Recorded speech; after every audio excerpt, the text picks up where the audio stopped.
Hello and welcome back to our channel. So today in this video we are going to discuss about how to change your parental settings on Disney Plus. So without wasting much of our time, let's get straight into the video.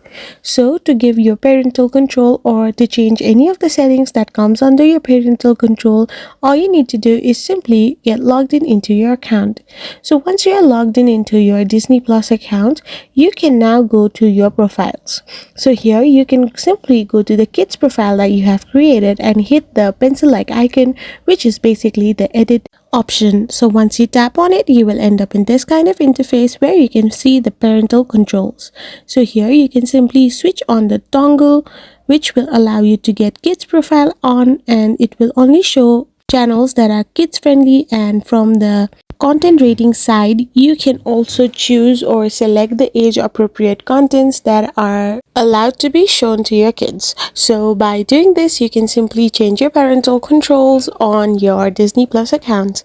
I hope you found this video helpful, so don't forget to hit that subscribe button and do give us a thumbs up.